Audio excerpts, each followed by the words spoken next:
आप देख रहे हैं रोशन पाकिस्तान न्यूज। पाकिस्तान में ईद उल जुहा की नमाज के इत्माद, बड़ी ईद की बड़ी खुशियाँ। इस्लामाबाद की फैसल मस्जिद में रूह परवत समा। इस्लामाबाद में नमाज ईद का सबसे बड़ा इत्माद, जिसमें लोगों की बड़ी तादाद ने मुल्क की सलामती खुशहाली के साथ कोरोना वबाई मर्ज से बचाव की खुशी दुआएं की। लाहौर में बादशाह मस्जिद समेत दीगर इलाकों में ईद की नमाज मजहबी जोश और जज्बे से अदा की गई और कश्मीरियों की आज़ादी के लिए खुसूसी दुआएं की गईं। फैसलाबाद के मुख्तलिफ मकामात पर लोगों की बड़ी तादाद ने ईद की नमाज अदा की। मुल्तान में दरबार शाह रुकन आलम में नमाज ईद के साथ सुन्नत इब्राहिमी पर अमल किया गया। सबील वाली मस्जिद के अलावा कराची के मुख्तलिफ इलाकों में ईद की नमाज अदा की गई।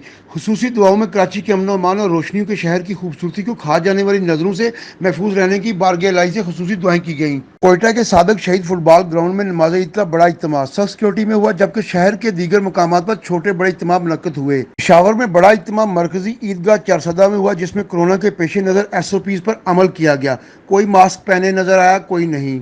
मुल्क भर में नमाज ईद के इज्तिमा मुनक्कद किए गए। मुल्क की सलामती, तरक्की, इस्तेकाम और कोरोना मूजी बीमारी से महफूज रहने के लिए गड़गड़ा कर दुआ की गई। सुन्नत इब्राहिमी पर अमल करते हुए लोगों ने जानवरों की कुर्बानी की। शहजाद मलिक, रोशन पाकिस्तान न्यूज़, इस्लामाबाद।